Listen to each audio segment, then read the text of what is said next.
bienvenue pour cette exploration. Aujourd'hui, on plonge au cœur d'une période vraiment charnière de l'histoire japonaise.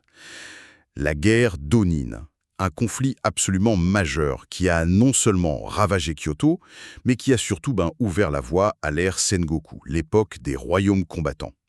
Alors pour décrypter tout ça, on s'appuie sur des sources, notamment un texte historique assez détaillé et une transcription audio qui nous raconte un peu la chute progressive du shogunat Ashikaga et comment tout ça s'est embrasé. Notre objectif, c'est de comprendre comment une simple querelle de succession, enfin simple en apparence, au sein de l'élite, a pu dégénérer en une guerre civile de 10 ans. Une guerre dévastatrice qui a redessiné le Japon médiéval.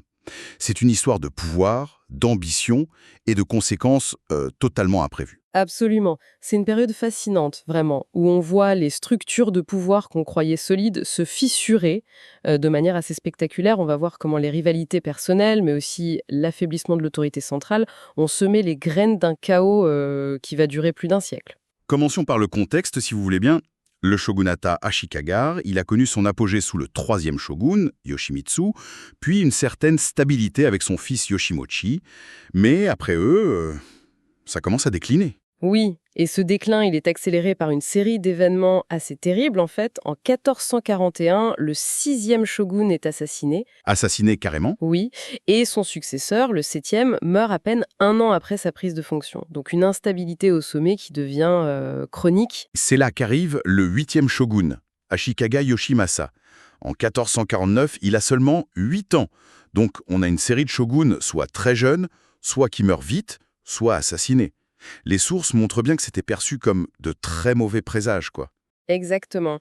Et cette instabilité, ça crée un vide. Les grandes familles, les clans puissants y voient une opportunité. Des factions s'organisent autour de figures comme Hosokawa Katsumoto et Yamana Sozen. Le pouvoir du shogun, il commence à s'effriter, à se disperser. Hosokawa Katsumoto, vous avez dit, il avait un rôle important, non? Le Kandrei? Tout à fait, le Kandrei. C'est quoi exactement le Kandrei, pour ceux qui ne connaissent pas bien? Alors, le Kandrei, c'était en quelque sorte le bras droit du shogun. On pourrait dire son premier ministre ou le chef de son conseil. Une position avec énormément d'influence, qui contrôlait une bonne partie de l'administration. Ah oui, d'accord. Théoriquement, il servait le shogun, mais avec un shogun jeune ou, comme Yoshimasa, pas très intéressé par la politique, le Kandrei pouvait devenir extrêmement puissant. Et Hosokawa Katsumoto, il était en pleine dedans. Et Yoshimasa, justement, ce jeune shogun, il semble complètement dépassé. Les textes disent qu'il était manipulé et qu'il s'est lassé de la politique pour se tourner vers les arts. La cérémonie du thé, l'architecture, même des jeux de singes, c'est ça? Oui, il se réfugie là-dedans. Clairement, il néglige les affaires de l'État. Et donc, à 29 ans, en 1464, il n'a toujours pas d'héritier mâle, il veut abdiquer. Il en a marre, quoi. C'est ça. Et pour assurer la suite, il va chercher son frère cadet, Ashikaga Yoshimi, qui était moine. Il le convainc, difficilement, de quitter le monastère pour devenir son héritier. Et c'est là qu'il y a ce détail crucial. Oui, la garantie écrite. Exactement. Pour convaincre Yoshimi qui hésitait, Yoshimasa écrit noir sur blanc. Si jamais j'ai un fils, plus tard, il deviendra moine, il ne sera jamais shogun. Une promesse formelle, écrite. Et Yoshimi finit par accepter. On pourrait croire l'affaire réglée, une tentative de stabiliser les choses. Mais bon, l'ironie de l'histoire. Terrible ironie. Parce qu'un an après, en 1465, l'épouse de Yoshimasa, Inotomiko, une femme de caractère visiblement, accouche d'un fils, Ashikaga Yoshisa. Et là, tout bascule. Inotomiko refuse que son fils soit écarté. Le serment de son mari, peu importe. Elle veut que son fils devienne shogun. Elle ne va pas se laisser faire. Pas du tout. Elle commence à manœuvrer en coulisses. Elle cherche des alliés. Et elle trouve qui? Le puissant Yamana Sozen, justement le grand rival de Hosokawa Katsumoto. Une alliance secrète se forme. Tomiko et Sozen pour soutenir le petit Yoshihisa. Ce qui met directement le feu aux poudres avec l'autre camp. Évidemment.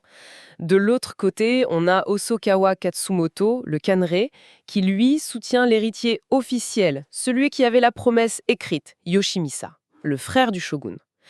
Les deux hommes les plus puissants du Japon soutiennent des candidats opposés. Et pour compliquer le tout, Pour couronner le tout, Hosokawa Katsumoto était le gendre de Yamana Sozen. Donc rivalité politique doublée de tensions familiales. C'était explosif. le décor est planté, Le pays se divise. Faction Katsumoto pour Yoshimi, faction Sozen pour Yoshihisa. Mais au fond, comme le disent nos sources, c'est une lutte d'intérêt personnel, une lutte pour le pouvoir. La tension monte et en 1467, ça craque. Il y a une dispute pour le poste de Kanrei. Le shogun Yoshimasa, toujours aussi indécis, incapable d'arbitrer. Il laisse faire en quelque sorte. Oui, et Yamana Sozen décide de passer à l'action. Fini les manœuvres, début 1467, il fait encercler le palais impérial et la résidence du shogun à Kyoto. Grosse démonstration de force. Il exige l'exil de Katsumoto. Yoshimasa refuse. Et la réaction de Sozen est terrible. Brutal. Il lâche ses troupes sur Kyoto. Pillage, incendie, la capitale commence à brûler. L'empereur et l'empereur retirés doivent même fuir et se réfugier chez le shogun. Là, c'est extrêmement grave. Attaquer Kyoto, menacer l'empereur, le shogun, c'est une rupture totale. C'est vraiment le début de la guerre d'Onin. Plus de retour en arrière possible. Face à ça, Katsumoto réagit. En mai 1467, il appelle ses alliés, officiellement, pour protéger l'empereur et le shogun. Il lève l'armée de l'Est, la Togun. Les chiffres sont énormes, 160 000 hommes, dit-on. Et en face, Yamana Sozen forme l'armée de l'Ouest, la Segun, environ 110 000 hommes. Et Kyoto devient alors champ de bataille. Les combats sont terribles, dans les rues même de Kyoto. La ville est dévastée. Mais personne n'arrive à gagner. C'est une guérilla urbaine qui s'installe. Et c'est là qu'arrive un retournement de situation assez incroyable.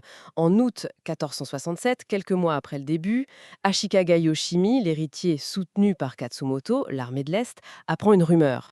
Ah?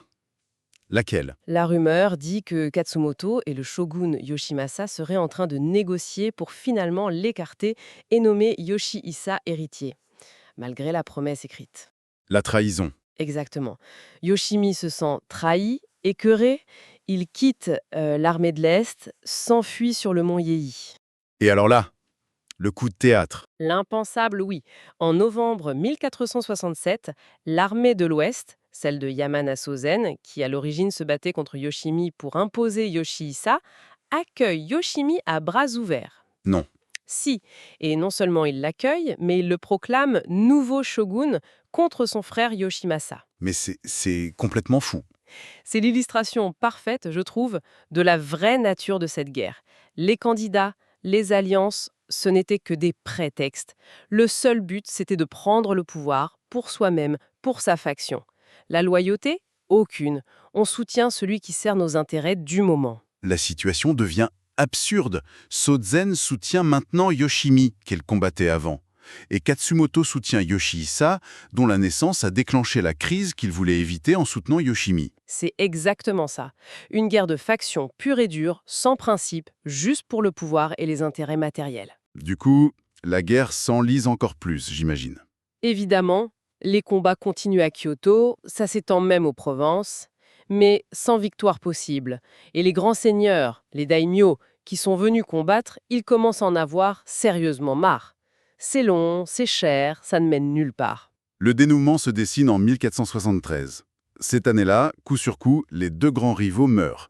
Yamana Sozen, puis Hosokawa Katsumoto. Ça change tout, les deux têtes pensantes disparaissent. Et la même année, Yoshimasa, le shogun, abdique enfin pour son fils Yoshihisa et se retisse pour de bon dans ses arts. Voilà, la mort des chefs et l'abdication ouvrent la porte aux négociations.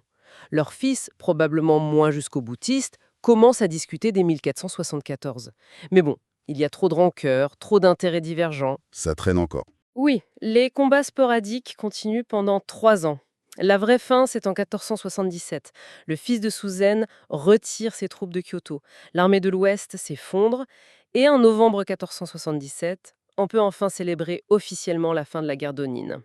10 ans. 10 ans.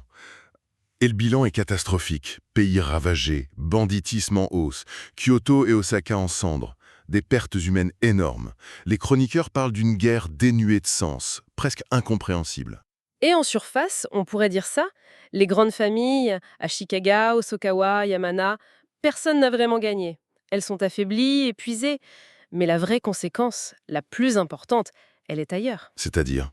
C'est l'affaiblissement terrible des daimyo Shugo. Il faut comprendre qui ils étaient. Les gouverneurs nommés par le shogunat, c'est ça? Exactement. Les représentants de l'autorité centrale dans les provinces. L'épine dorsale du système. Or, beaucoup de ces shugos ont été aspirés par la guerre. Ils ont quitté leur province pendant des années pour combattre à Kyoto. Ils se sont ruinés. Et pendant ce temps, chez eux? Pendant ce temps, un vide s'est créé.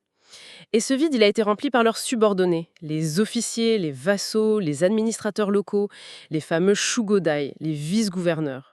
Restés sur place, ils ont consolidé leur propre pouvoir, souvent en prenant les terres et l'autorité de leurs maîtres absents ou affaiblis. Ah, d'accord. C'est donc là qu'on voit apparaître une nouvelle génération de seigneurs, plus locaux, plus indépendants. C'est exactement ça. C'est l'émergence des daimyo de l'époque Sengoku, des seigneurs qui tirent leur pouvoir de leurs forces militaires locales, plus tellement du shogun. Et ça, c'est le phénomène du Gekokuju. Gekkokujo, le bas qui renverse le haut. C'est ça. L'inférieur supplante le supérieur. Le concept n'était pas neuf, on avait déjà vu ça avant. Mais la guerre d'Onin, elle généralise ça à tous les niveaux. Ça devient la norme pendant l'ère Sengoku. Les vassaux renversent leurs maîtres, les cadets évincent les aînés. C'est le début d'un siècle de chaos où le mérite militaire et l'ambition priment sur tout le reste. Donc, pour résumer, une querelle de succession, au départ, qui a totalement échappé à ses acteurs. 10 ans de guerre civile, la capitale détruite, le pays saigné, et surtout, les anciennes structures de pouvoir brisées. Et de cette destruction, paradoxalement, naît une nouvelle ère. C'est une excellente synthèse. L'effondrement de l'autorité centrale, accéléré par Onin, a permis l'ascension de ces nouvelles forces régionales, ces daimyo beaucoup plus autonomes, plus ambitieux. La guerre d'Onin n'a pas créé l'époque Sengoku, mais elle en a été le catalyseur définitif, le point de bascule. Elle a préparé le terrain pour un siècle de guerre, mais aussi, à terme, pour les grands unificateurs qui sortiront le Japon du chaos. C'est une leçon qui résonne encore aujourd'hui, je trouve. Une histoire qui fait réfléchir quand même, ça montre à quel point les structures de pouvoir peuvent être fragiles face aux ambitions humaines et à l'imprévu, et ça pose la question comment les conflits qui semblent limités au départ peuvent parfois déclencher des transformations sociales et politiques aussi profondes, aussi radicales, bien au-delà de ce que les acteurs initiaux avaient imaginé. C'est une leçon qui résonne encore aujourd'hui, je trouve. Une piste de réflexion.